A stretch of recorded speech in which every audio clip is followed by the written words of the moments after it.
Good evening. It is 6 o'clock, and we will begin our regularly scheduled meeting. And our first order of business is the Pledge of Allegiance. Please join me. I pledge allegiance to the flag of the United States of America and to the republic for which it stands, one nation, under God, indivisible, with liberty and justice for all.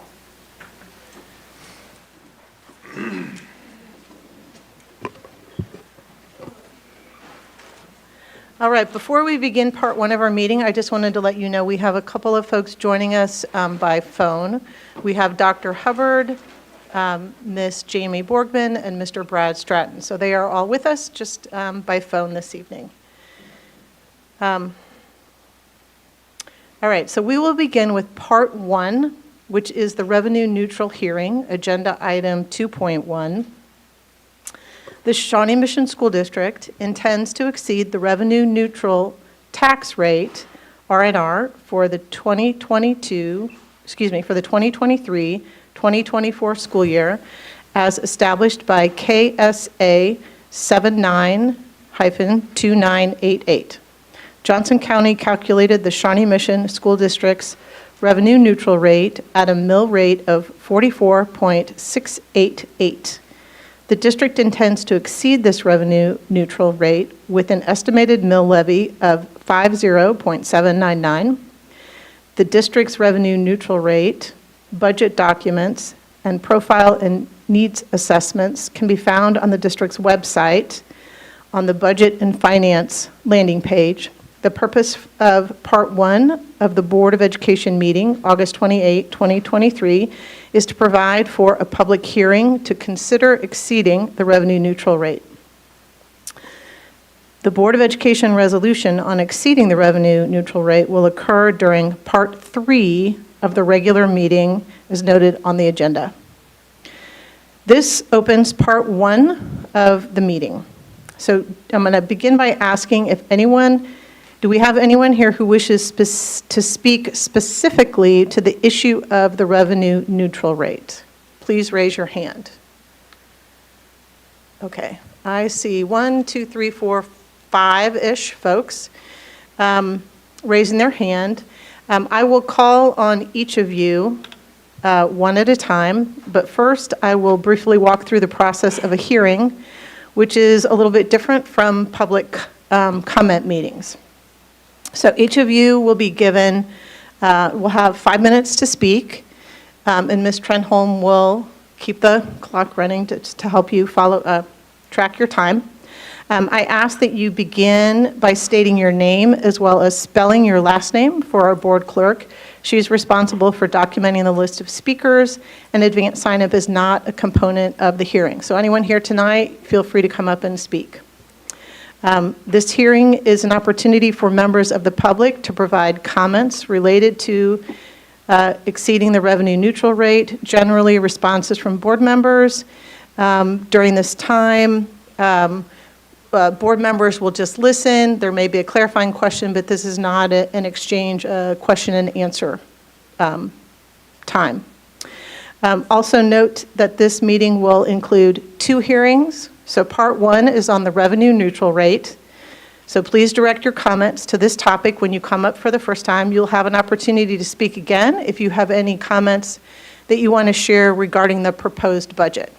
So first hearing will be revenue neutral rate, part 1.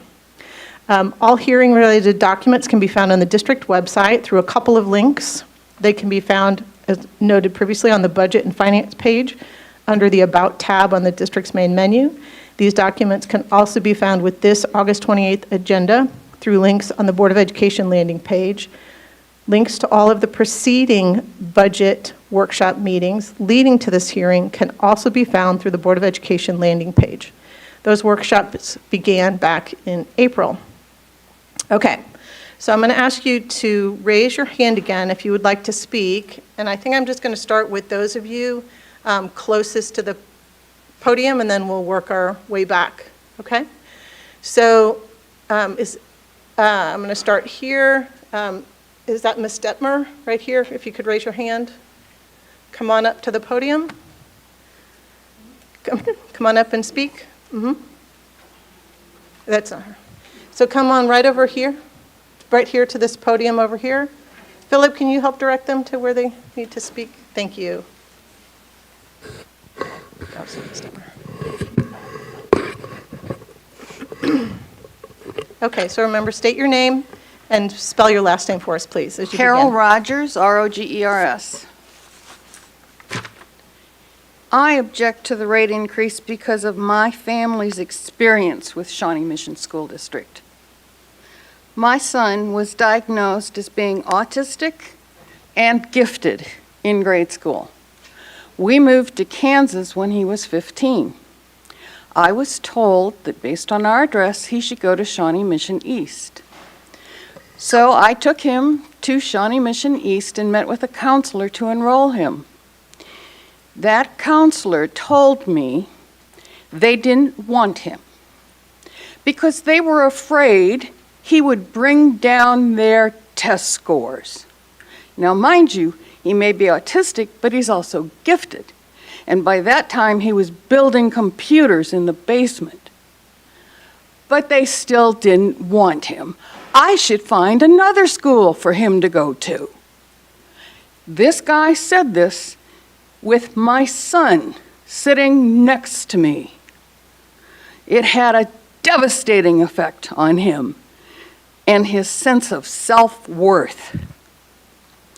When I refused to go find a private school for my child because Shawnee Mission didn't want him, I told him that I had my child's public school records from California and his special education paperwork with his education plan. Didn't matter. So when I persisted, this counselor told me, well, they wouldn't accept his transcript from California. They wouldn't accept any of the credits. He'd have to do everything all over again. That was bad enough. But this attitude, voiced as my son being too odd for Shawnee Mission, was carried into the kids. Within a few months, 3 guys with baseball bats beat my son up in the school parking lot on the grounds. He made his way to the office where I had to take him to the hospital. I withdrew him from school because by that time he was 16 and I could. One of the kids pulled serious time. Serious only being until they're 18, but at least he was prosecuted. One of the kids rolled over on the other kids. The third one, I don't know what became of him. I didn't really care. When I went to the counselor to withdraw my child from school, I was told, what did I expect? He was odd. This is how you treat children in Shawnee Mission School District? I would be much happier if you didn't get a red cent of my money. My son lives in Illinois now because he doesn't trust Kansas. He doesn't want anything to do with Kansas after this experience. And this counselor tried to tell me, these things hardly ever happen in Shawnee Mission School District, except that a newspaper person told me that same week a girl's face had been slashed by a bunch of other girls at Shawnee Mission East.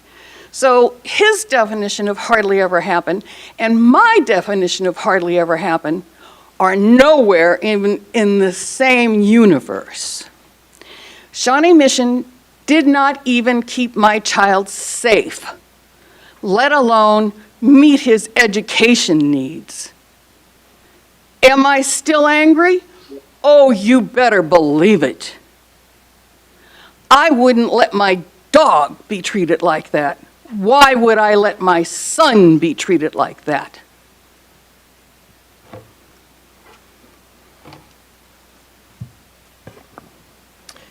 Appreciate you sharing your concerns. Would anyone else like to speak to the revenue neutral rates? Come on up. Again, please state your name and spell your last name. Thank you. Hi, Sean Claycamp. My kids go to Pawnee, C-L-A-Y-C-A-M-P.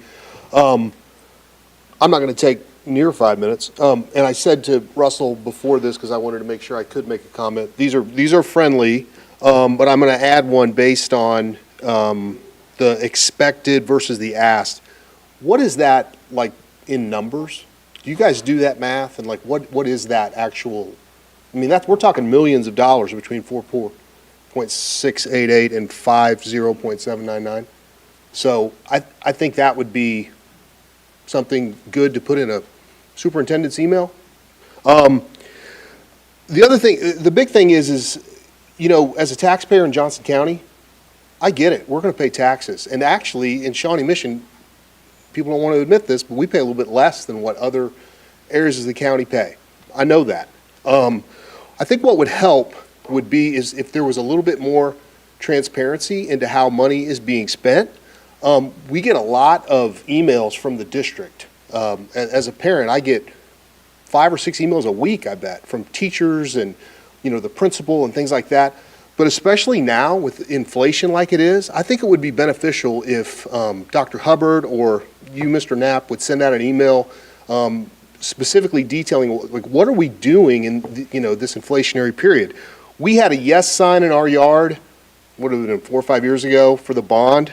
I cannot imagine that the projections of what Deemer and Pawnee, and they're beautiful schools, I can't imagine what the projection was and how much they actually ended up costing because of the cost of construction. You know, school financing is extremely difficult to understand. Is there any way that it could be explained in an email to people who their kids go here and they're paying taxes so that they don't feel like they're just completely in the dark on how money's being spent? Also, I believe in the bond issue, there was, it was in the fine print, and if I'm wrong, I apologize. Some of it could be used for the general fund. The bond issue was passed before COVID came along. Here comes along COVID. Then we had the ESSERS funding. ESSERS funding is gradually going away. Is some of that general fund going to be dipped into in the bond issue? And again, if I'm wrong, correct me, you know, to make up for the ESSERS funding. And then also just inflation in general, like school lunches are costing more, electricity costs more, and the product of that, you have to pay teachers more, and we completely understand that. How does this all impact the budget? And I'm going to finish now, but I just think generally, if you would communicate to families of students, taxpayers, I suggested to Dr. Hubbard when I talked to her a couple weeks ago at the Pawnee opening, geez, put an editorial in the Shawnee Mission Post or in the Kansas City Star and explain it to us. How is the money being used? How are we accounting for inflation and things like that? I think that's really all people want to know. They want to make sure that you are being good stewards of the money you're being given. I don't think people begrudge the fact that taxes go up. I think we understand that, especially now. So, thank you. Thank you very much.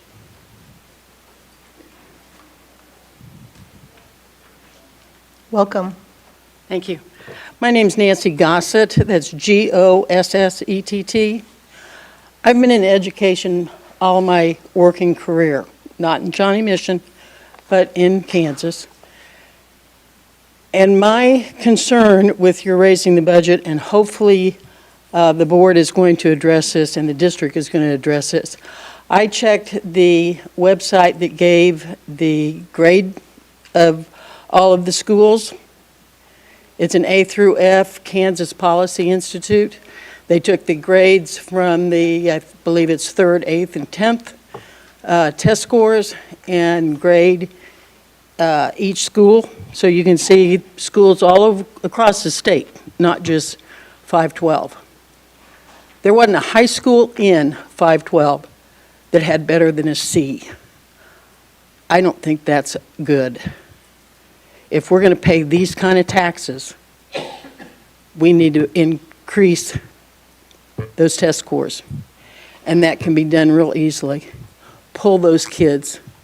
If they're not reaching potential, when they're taking when they're in their math class, pull them and put them in with special ed teachers or volunteers. There's enough of us retired teachers out here that I'm sure you could get people to help. We need to get our kids educated. They're going to take care of all of you when you're my age. You need to think about it. Thank you. Thank you.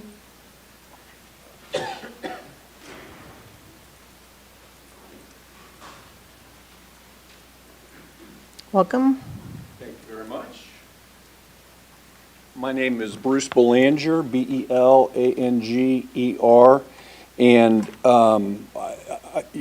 despite some of the other comments, I am concerned with taxes in a lot of ways. And as I look through the letter that alerted me of this meeting, there were 10 different taxing agencies, and 3 of them were below 10%, 2 barely at 9, the others were up to 20%. And, I'm concerned with, particularly as it relates to education, just the correlation between money spent and the value you get. And regarding the school grades, if you look at NAEP scores, they're consistently going down, where the budget is consistently going up. And, to me, if I spend money, I want some value for it. If I spend more money, I want to get more value, not less. And I think that there are just some things that need to be done other than spending money. It's not a very creative way to try to increase school performance. And, with government entities, typically that's their response. We need more money to make things better, but there often is not that correlation. And I'm afraid, that long-term, you're going to have, with the way that taxes increased within a lot of counties and cities, that you're going to have a lot of population shift. I mean, Jackson County's in the news right now a lot for property tax increases. Those taxes matter. They really matter. And if you get to the point where people feel like they're not getting their value, which you're seeing nationwide, a lot of folks are doing that, where private schools are growing and homeschooling is growing, that you need to get your act together and try to make those, the NAEP scores and the state assessment scores go the opposite direction without having to spend significantly more money to get that happen, to make that happen. Thank you. Thank you for your comments. Who else wants to speak? Welcome.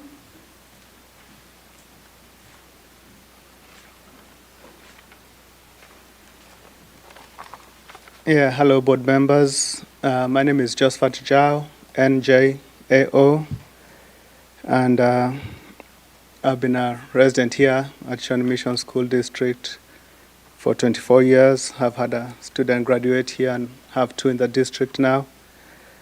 And I stand here opposed to exceeding the revenue neutral rate.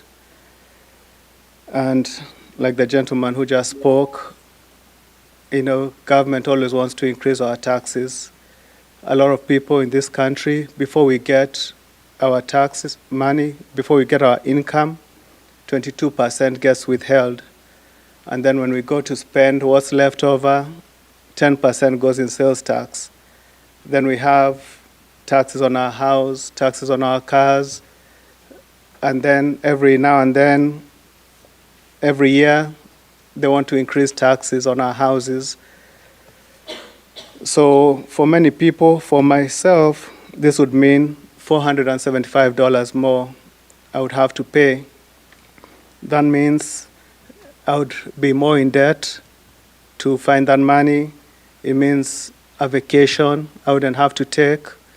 It means for many people, now they're working harder, they're taking less time off work, mental health crisis, addiction.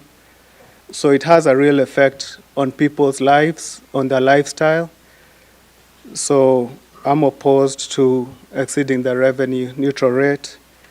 I see that these taxing agencies that others have talked about, tens and tens of millions of dollars get collected.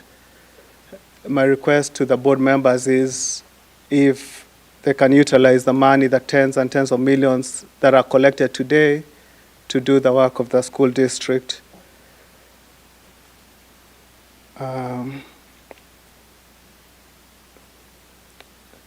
That's what I wanted to share. And before I sit down, I just wanted to ask, not everyone in the public here will have a chance to talk. I just wanted to ask if there are any other members of the public here who are opposed to the tax increase, by a Can show of we- hands. I appreciate that. This All right, is, thank you. Thank you. Does anybody else want to speak?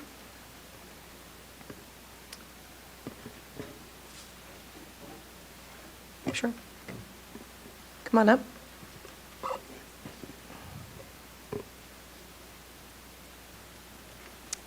Good evening. My name is Melissa Rooker, Rooker. I'm here tonight as a longtime patron of this district. I'm a proud alum and proud parent of 2 Shawnee Mission graduates.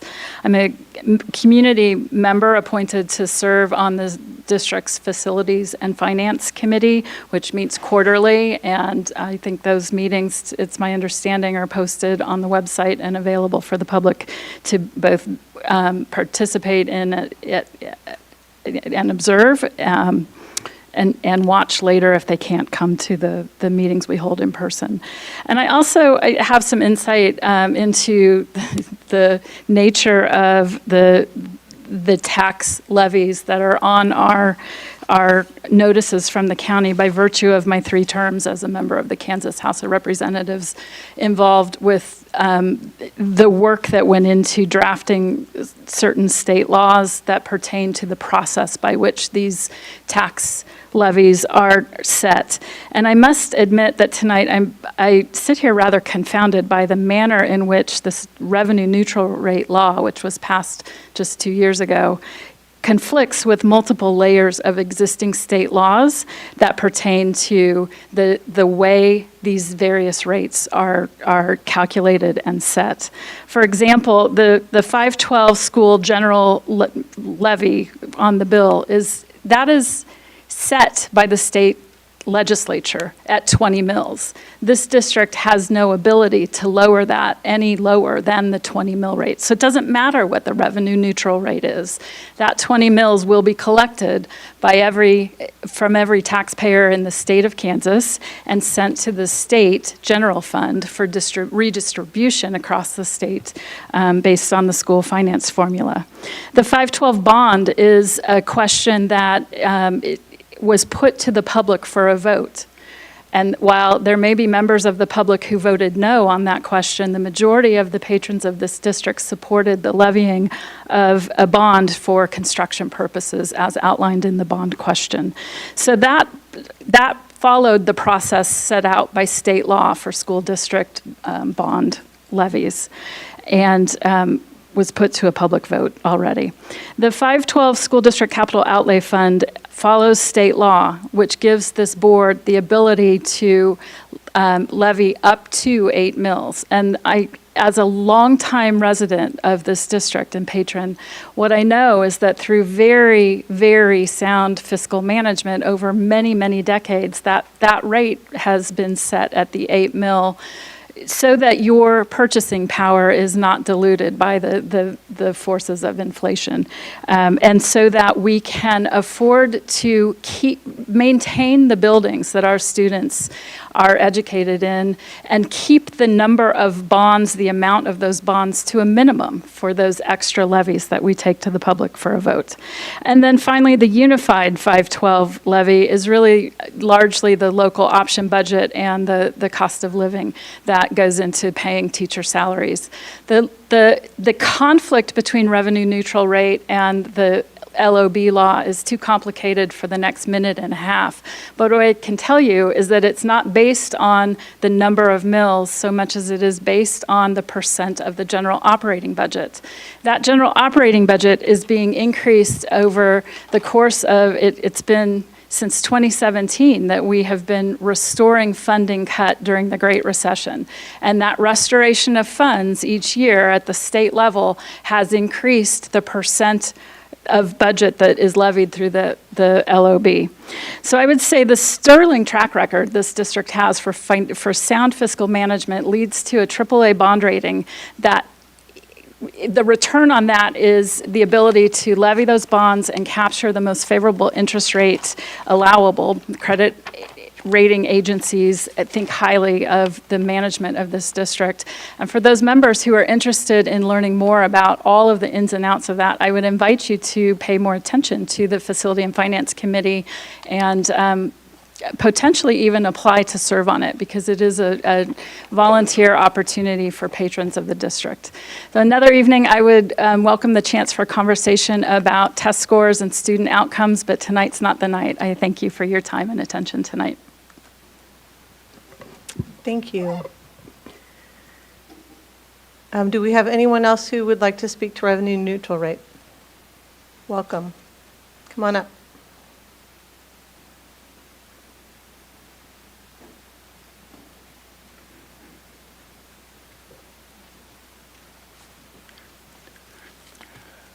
My name is Stephen Allen, that's A-L-L-E-N. I'll make this very short, and I apologize, I looked at your website and got budget information, and naturally I forgot to bring it with me. So the question that I'm asking is between the two budgets, naturally I would prefer the neutral budget, but I'm more interested in finding out the enrollment. Whether it be the neutral budget or the proposed budget. What is the student enrollment for this coming year, the 2023-24 year? And what's the impact that the neutral budget has in terms of the enrollment? In other words, cost per student. I would also, frankly, like to know the status of the teachers in terms of their wages, and I'm not asking specifically for their wages, of course, but what their wages are in relation to the neutral budget. Are they properly reflected in the neutral budget? So anyway, that's information that I need. I am relatively in favor of the neutral budget, but I need to know what it's being spread over in terms of people, teachers, and buildings. And I'm not getting that from the information that I got from you guys. Thank you. Thank you. Is there anyone else? Okay, I do not see any other hands. So that concludes part one of this meeting, and I will call the revenue neutral hearing closed. Up next is part two, which is the budget hearing, agenda item 3.1. The proposed district budget for the 2023-2024 school year has been prepared and distributed to the Board of Education members and is available to all interested patrons from the treasurer. The district's revenue neutral rate, budget documents, and profile and needs assessments can be found on the district's website, budget and finance landing page.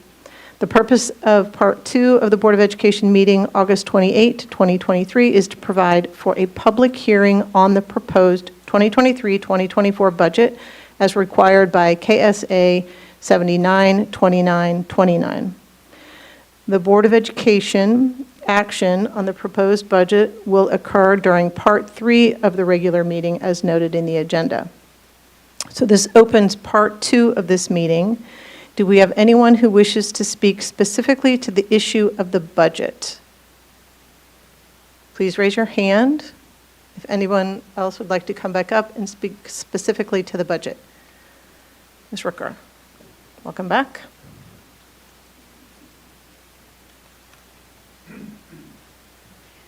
Thank you. Again, Melissa Rooker, R-O-O-K-E-R. All I'll say is that my experience working on the Facility and Finance Committee, following along as the district has worked to incorporate pandemic relief fundings through the ESSER rounds 1 through 3, while also navigating the challenges that created, while watching with great interest as the legislature has kept its commitment to the Gannon Supreme Court decision and provided the necessary remedy for the Gannon opinion and increased funding to restore us to levels of funding that are equivalent to where we were in 2009, adjusted for inflation. And watching the stress that the lack of funding for special education has on the budget, because those services are required by federal law, non-negotiable, and subject to the first line of the general operating budget process. You've got to take care of the special education costs. And I know there's a shortfall annually that is made up from regular operating funds. So I just am here tonight in support of the budget because it's really gratifying to see this district able to make progress towards goals of the strategic plan, to take care of its staff, particularly our teachers, and to make sure that conditions for our students are really up to the standards generally that we have come to expect. So I just want to just say thank you and stand here in support of the budget being entertained. Thank you for your comments. Anyone else want to speak to the budget?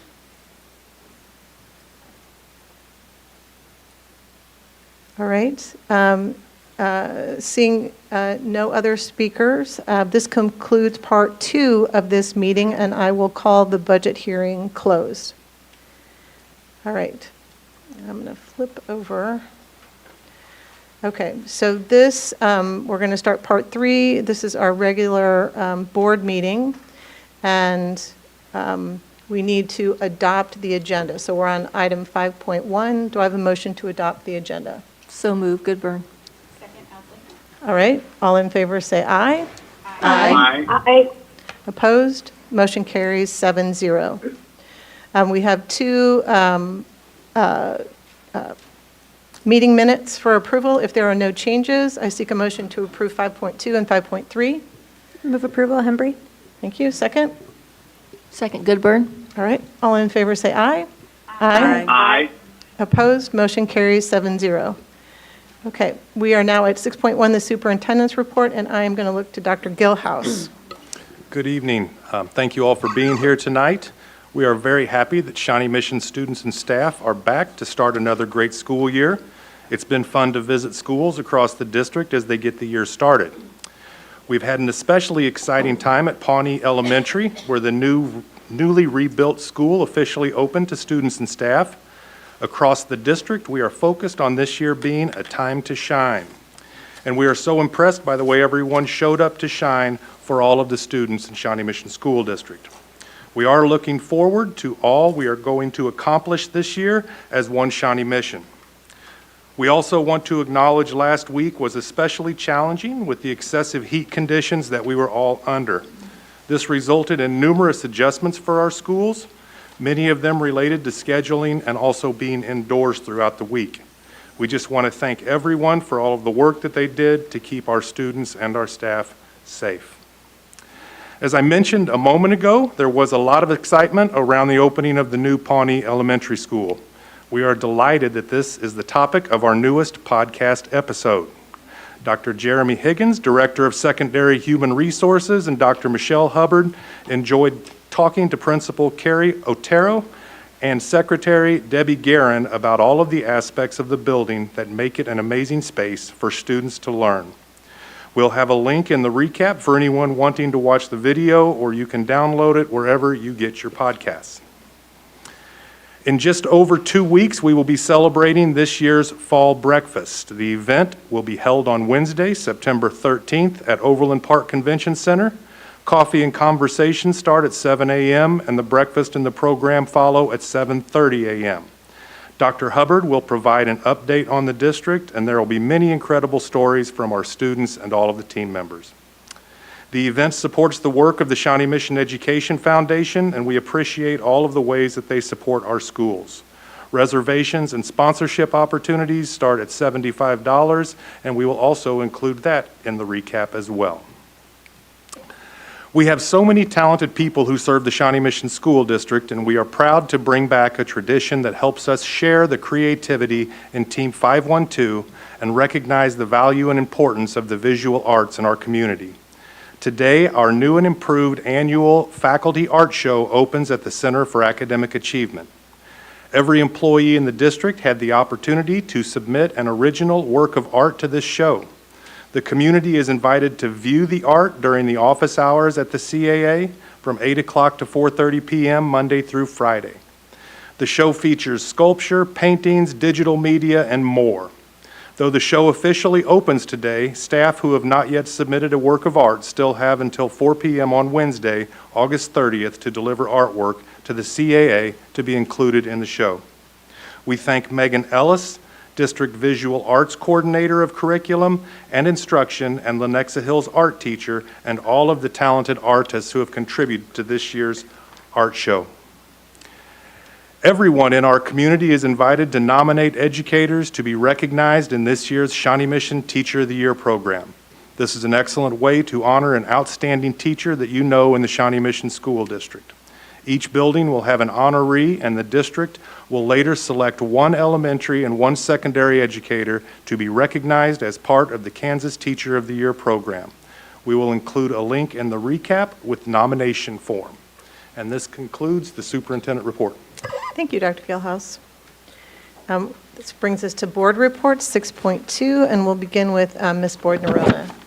Any update for SMAC PTA?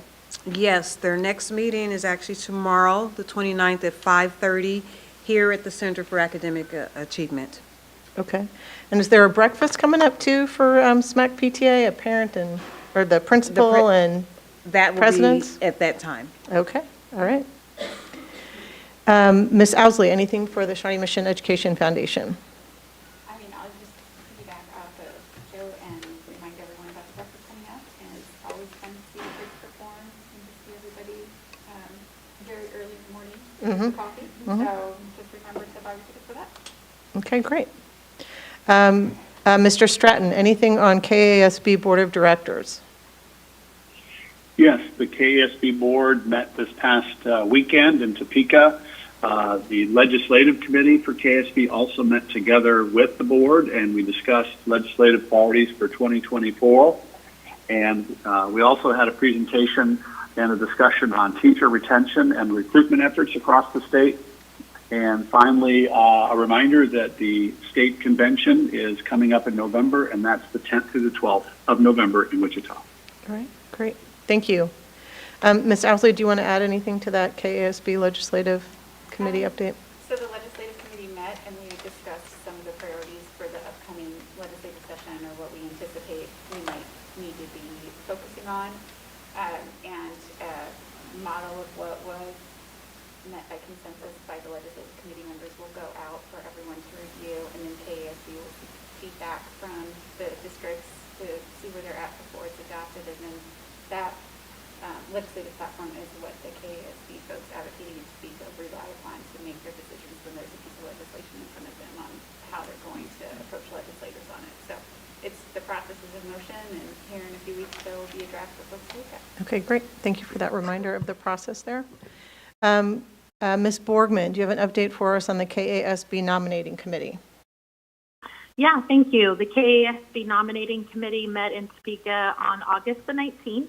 And we had the privilege of hearing Kevin Cole speak to us. He is the one and only candidate, which actually doesn't happen very often, interestingly enough, for KASB board president. Kevin is excellent, and I think will do a wonderful job. So we will all be voting on him in November at our meeting. Great. Thank you.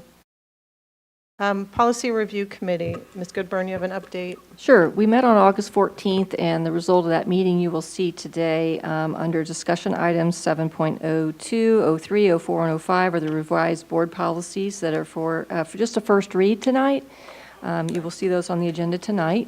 Our next policy review meeting will be November 13th at 3 p.m. And just an FYI, if you go to the SMSD website and under the Board of Education, all of our meeting dates and everything are on there now under a tab that says Policy Review Committee.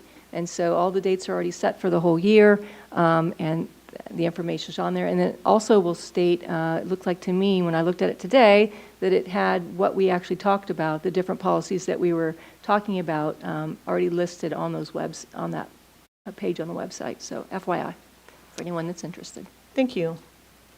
Back to Mr. Stratton, if you're able to still be with us, the Finance and Facilities update. Yes, as was mentioned a couple times this evening, the Facilities and Finance Committee met last Thursday. It was a robust presentation regarding some of the items that will be discussed today. And a reminder that that meeting is available for viewing on the district's YouTube page for those that would like to watch the discussion.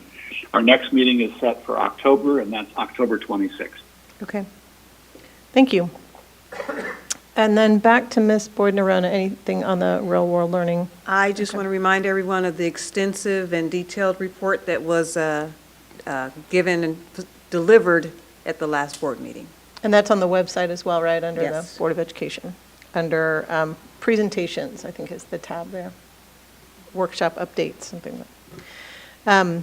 Okay, that concludes board reports, and we are at 6.3, Board Finance Report. And I'll look to you, Dr. Gilhouse. Okay. Attached, you will find the board financial report and the ESSER 3 financial report ending in July of 2023. We would be happy to answer any questions that you may have.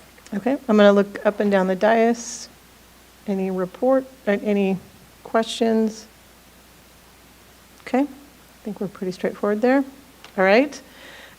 This begins then, we move to our discussion items. So 7.1 is our first discussion item, the strategic plan timeline. And I believe Mr. Stratton had to sign off, so we still have Dr. Hubbard and Ms. Borgman with us.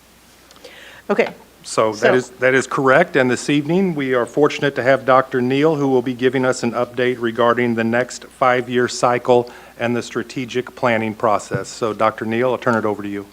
Thank you, Dr. Gilhouse. Good evening. It's my pleasure to be here tonight. We are embarking on an exciting year ahead. This year, our 2019 to 24 Strategic Plan Cycle 1 will move toward completion, so we'll be still bringing you updates on that, but we're also going to be hard at work developing that Cycle 2, the next strategic plan, and that process will take the district from 2024 to 2029. So that's kind of exciting to think about that time frame.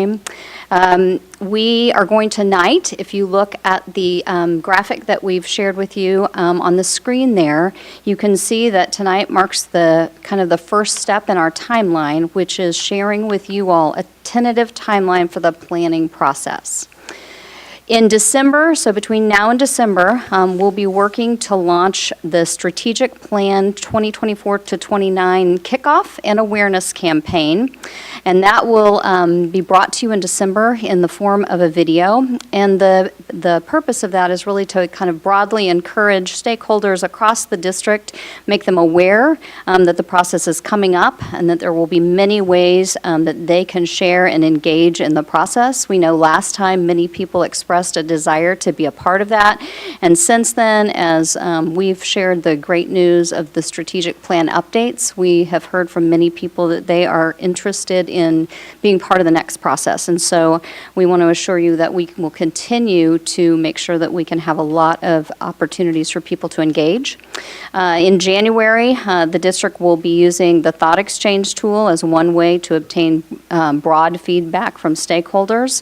And then from January 4th to the 12th, there will be a Google form. We'll be sharing that information out, but we want people to start hearing about it now so they're looking for it. That form will be open for anybody who is interested in applying to be part of the steering committee. And so that will be again in early January. We'll also be preparing at that time district data and making sure that that is all in place to support the steering committee in their work. And then that steering committee, we expect to have them assembled and communicate that out by January 23rd. In February, on the 20th and 21st of February, approximately, we believe those are the dates that the steering committee will then meet to engage in the planning process.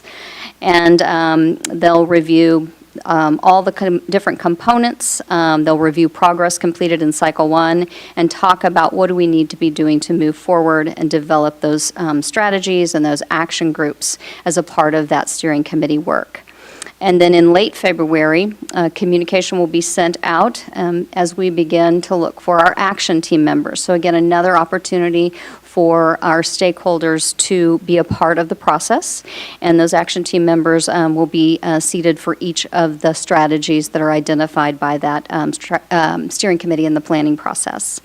During the week of March 4th, those action teams and the leaders will be established, and then they'll begin their work from March through May. Throughout the process, of course, we will be bringing back updates here at board meetings so that you all will be kept informed, as well as our public. We want to make sure everybody is updated on the process.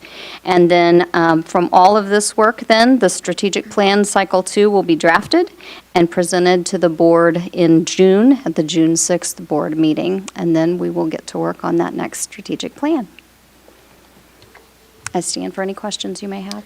Thank you very much for that update. I really appreciate being able to let our community know and be able to think in advance about how we're going to set up our Cycle 2 strategic plan.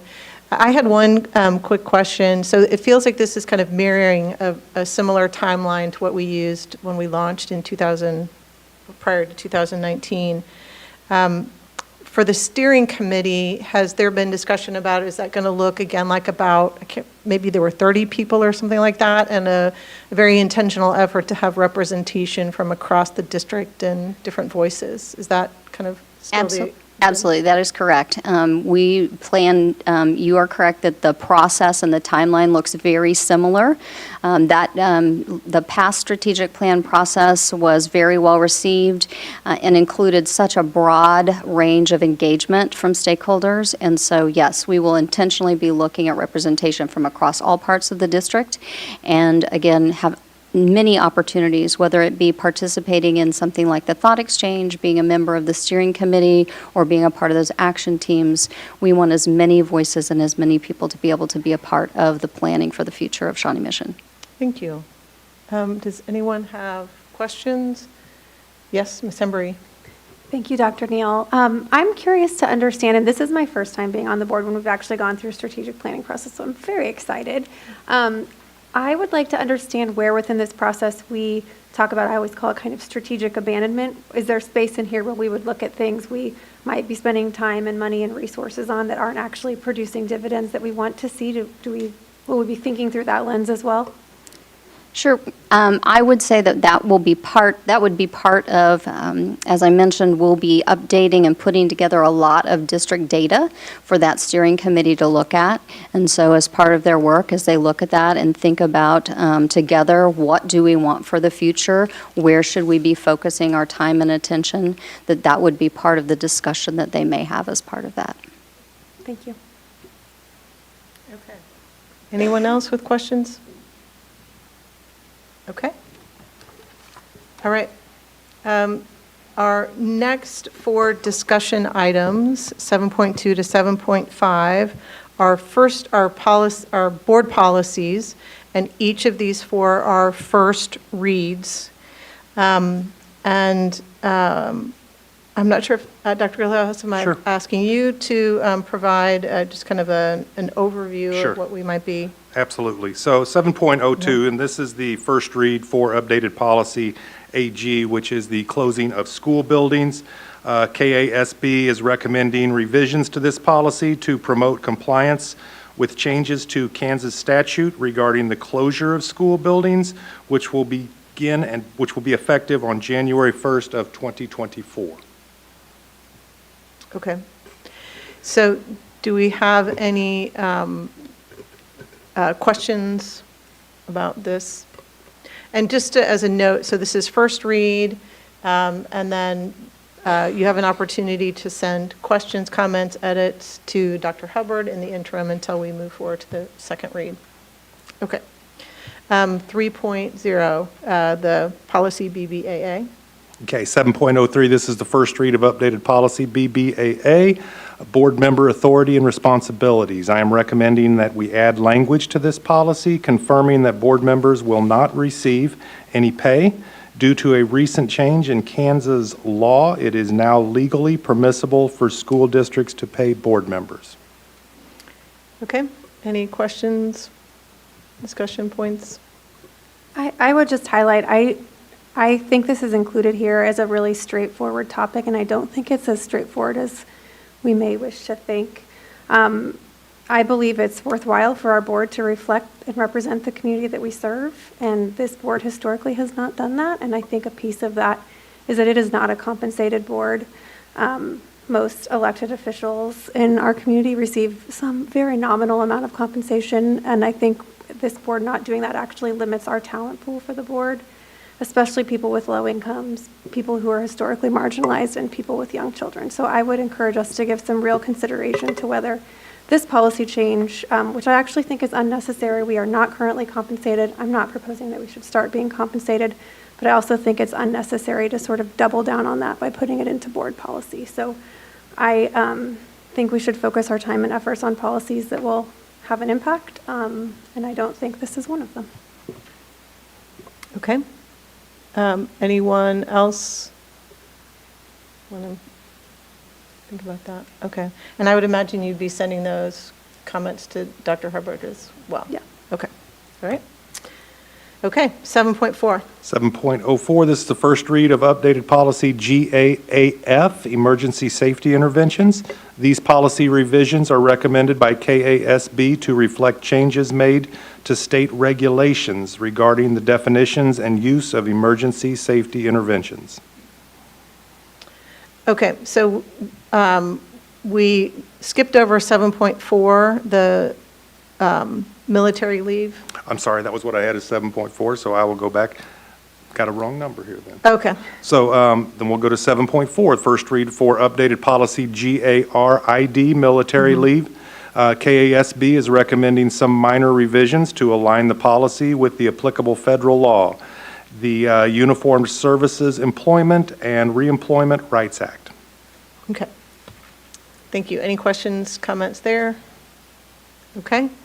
All right, and you have given us the update on 7.5. So are there any questions or comments around policy GAAF, emergency safety interventions? I have some questions, but I'm going to forward them to Dr. Hubbard and look to get some additional information just to make sure that I understand a couple of things before I ask them. Okay. And we can again have discussion when this comes to second read. Okay, thank you. Okay. Let's see, that brings us to 8.1, approval of consent. So we have consent items 9.1 to 9.8, and then two consent bond items, 10.1 and 10.2. So I'm seeking a motion, unless any item wants to be pulled, for approval of 8.1 through 10.2. So moved, Owsley. All right? Second, Hembry. Okay. All in favor say aye. Aye. Aye. And Mr. Stratton, I'm just checking, I believe you had to sign off. Is that correct? Okay. Opposed? All right, motion carries 6-0. Okay, now we are on our first action item, 11.1, the resolution to adopt the revenue neutral rate. Dr. Gilhouse. So we are recommending to adopt the resolution to exceed the revenue neutral tax rate for financing the annual budget for the 23-24 school year. Okay, and for a motion, I'm going to ask Ms. Boyd-Nerona to read the attached resolution to exceed the revenue neutral tax rate for financing the annual budget for 2023-2024. And it states, a resolution expressing the property taxation policy of USD 512, Shawnee Mission School District with respect to exceeding the revenue neutral tax rate for financing the annual budget for 2023-2024. KSA 79-2988 provides that a levy of property taxes to finance the 2023 to 2024 budget of USD 512 exceeds the revenue neutral tax rate to finance the 2023-2024 budget of USD 512 be authorized by a resolution. Now therefore, be it resolved by USD 512 that the 2023-2024 budget with the levy of property taxes exceeding the revenue neutral tax rates calculated for 2023-2024 as adjusted pursuant to 2022 HB 2239, amending KSA 79-2988 is hereby adopted. Adopted this 28th day of August 2023 by USD 512, Shawnee Mission School District in Johnson County, Kansas. All right, thank you for reading that resolution. So I'm going to ask for a second, then we can discuss, and then we're going to take a roll call vote. So we're Second. required. Thank you, Goodburn. Ms. Goodburn. Okay. Any discussion or questions? I think I want to add one more part to what we might have heard this evening. In general, the state law requires, the district to levy 20 mills for, if you look at your property tax statement. So of the four related to the school district that might be on your county statement, the 512 school general, I believe that was commented earlier tonight, that the 20 mills is actually state statute. So we can't remain below that and be in compliance with state law. Another kind of concern with this revenue neutral rate in these hearings is just kind of in general, what would happen to the district's purchasing power if we were to hold our revenue neutral, say, for example, the capital outlay? I'm just thinking about, current costs. What would happen if we were to hold that? Mr. Knapp, would you like to address that? Yes, sure. With your capital outlay, we do, like the state law says, you're capped at 8 mills. If we were to maintain the same tax amount as we did the prior year, then just the cost of living and the cost of the materials and labor that goes into all our construction projects would exceed what we're collecting in revenues, and we eventually would be spending more than we're taking in. So that by keeping up with the assessed valuation generating the additional tax revenue, that keeps up with the construction cost. So we would, in a sense, be falling behind, not being able to keep up with the cycle projects that are required? Eventually, yes, you would. Okay. Yep. All right. Thank you. Can I ask, and I'm sorry, Russ, if this is a question you don't know off the top of your head, but have we ever been below 8 mills? I understand that's the sort of ceiling the state places on us. Have we ever gone below that, or have we kind of always been a community that's opted for that higher? We've always opted for 8. There was a few years where we were allowed to go up to 12 mills, and we went up to 12 mills at that time as well. Okay, thank you. All right. Any other questions? All right. Okay, I believe then we need a roll call vote. Ms. Trenholm? It's Dr. Sinclair. Yes. Ms. Hembry. Yes. Ms. Borgman. Yes. Ms. Boyd-Nerona. Yes. Ms. Goodburn. Yes.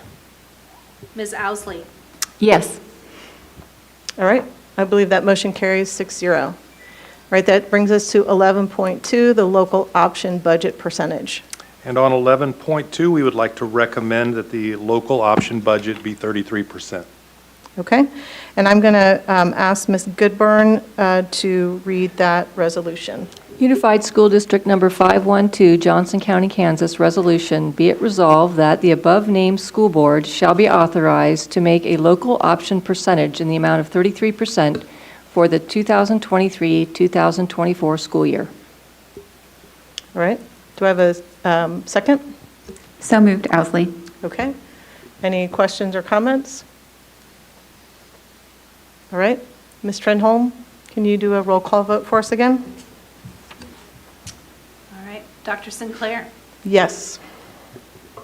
Ms. Hembry. Yes. Ms. Borgman. Yes. Ms. Boyd-Nerona. Yes. Ms. Goodburn. Yes. Ms. Owsley. Yes.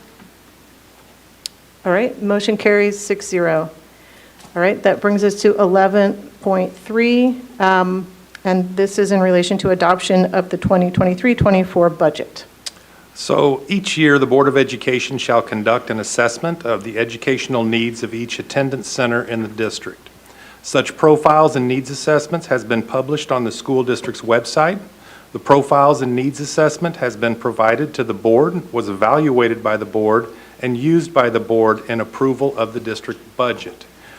I am recommending the approval of the total published budget in the amount of $516,357 for the 2023-2024 school year. All right, thank you. And I'm going to ask Ms. Hembury to read the motion. You bet. Based on budget workshops, the summary of the proposed budget, and the building needs assessment, I move that we adopt the total published budget in the amount of $580,716,357 for the 2023-2024 school year. All right, do we have a second? Second, Goodburn. Okay, any discussion? All right, again, I just want to point out that these budget hearings, workshops, the budget workshops began back in April, and that we as a board have been engaging with the community through the Finance and Facilities Committee to really build a sound budget, looking at the needs-based, the profiles and needs assessments for each building. So this has been a conversation leading up to this moment of a lot of homework and processing. If there are no other comments, I'm going to ask for another roll call vote. That's okay? Dr. Sinclair? Right, yes? Ms. Hembree? Yes. Ms. Borgman? Yes. Ms. Boyd-Norona? Yes. Ms. Goodburn? Yes. Ms. Ausling? Yes. Okay. That passes, the budget passes on a motion of 6-0. Thank you all very much for the work that got us here. All right, we are on item 11.4, resolution to accept settlement offer for government entity claims against Altria. And I don't know, Dr. Sure. Gillespie, So a little attached, bit you're there. going to find the Altria settlement resolution. This is a resolution providing additional funding as a result of the Jewel settlement. Similar to the Jewel finding, the committee established will determine how those dollars will be spent. All right, and we have a resolution. Can I ask you to read that resolution, Ms. Owsley? So this is a resolution authorizing acceptance of settlement offer for government entity claims against Altria. Whereas the Board of Education of the Unified School District Number 512, Johnson County, Kansas, on the 14th day of October 2019, authorized the law firms of Goza and Hunold, Beasley, Allen, Crow, Methvin, Portis, and Piles, P.C., Wagstaff and Cartmel, LLP, Gacavino, Lake and Associates, P.C. et al. To investigate and initiate litigation and file suit against any necessary parties to recover damages suffered by the district as well as a result of the manufacture, marketing, and sale of e-cigarette and vaping devices, and to seek all appropriate relief. Whereas the law firms of Goza and Hunold, LLC, Beasley, Allen, Crow, Methvin, Portis, and Piles, P.C., Wagstaff and Cartmel, LLP, Gacavino, Lake and Associates, P.C. et al. Investigated, initiated litigation, and filed suit against Altria Group, Inc., Altria Client Services, LLC, Altria Group Distribution Company, and Philip Morris USA, Inc., on the 9th day of March 2021 to recover damages suffered by the district as well as a result of the manufacture, marketing, and sale of e-cigarette and vaping devices, and to seek all appropriate relief. Whereas Altria executed a settlement agreement to settle claims brought by governmental entities, personal injury plaintiffs, and a consumer class action. Whereas pursuant to the confidential global government entity settlement agreement with Altria, the district is eligible to receive a gross settlement offer to resolve its government entity claims against Altria. Now therefore, be it resolved by Unified School District Number 512, Johnson County, Kansas, the district authorizes the law firms of Goza and Hunold, LLC, Beasley, Allen, Crow, Methvin, Portis, and Piles, P.C., Wagstaff and Cartmel, LLP, Gacavino, Lake and Associates, P.C., et al., to facilitate acceptance of the district settlement offer to resolve its government entity claims against Altria. The district hereby authorizes Board President Dr. Mary Sinclair to sign all necessary contracts and other documents on behalf of the district. Adopted this 28th day of August 2023 by the Board of Education of Unified School District Number 512, Johnson County, Kansas. All right, thank you for reading that. Do I have a second? Second, Goodburn. Okay, any discussion, questions? All right, all in favor say aye. Aye. Aye. Opposed? Motion carries 6-0. That was a mouthful. I needed an et al. Where was the et al? All right, 11.5, election of delegate to KASB Delegate Assembly. And so I'm going to make a motion that, or I recommend that we elect Heather Owsley to serve as the Shawnee Mission delegate in her capacity as KASB Legislative Chair, and a reminder that the delegate casts a vote for the KASB Director of the following year, as well as approval of the KASB Legislative Platform on behalf of the school district. So that's my recommendation. Do I have a motion and a second? So moved, Boyd Nerona. Second, Hembry. All right. All in favor, say aye. Aye. Opposed? Motion carries 6-0. Thank you. Thank you. And if you have a conflict, let me know, and then we'll see if Mr. Stratton, who is the KASB Director representative, to serve. Okay? All right, 11.6 is approval of Shawnee Mission North Orchestra students to travel March 8th through 16th, 2024. So we do recommend approval of the Shawnee Mission North Orchestra to travel to Rome, Naples, and Florence, Italy, March 8th through the 16th, 2024. This travel is fully funded by the students and fundraising. Okay. Do I have a motion? So move, Goodburn. And second? Second, Hembry. All right. Any questions? All in favor, say aye. Aye. Aye. Opposed? Motion carries 6-0. And our final action item, 11.7, approval of Board of Education Manual of Procedures. And if I could add a few comments there. Just for a refresher, these updates reflect our discussions from the October 2022 board retreat. Clarifications were made to 3 sections in general of the board, or of the manual. Clarification was provided to 6.0, how to amend an agenda, to section 8.0, board's response to community request for resolutions or proclamations, and then 19.0, there's clarification on the board, committees, and task forces. And so those edits are red line options are there, and so I'm going to seek a motion and a second, and then we can take any questions and go from there. Move approval, Goodburn. All right, thank you. Second? Second, Owsley. Okay. Any questions? Concerns? Okay. All in favor say aye. Aye. Opposed? Motion carries 6-0. Okay.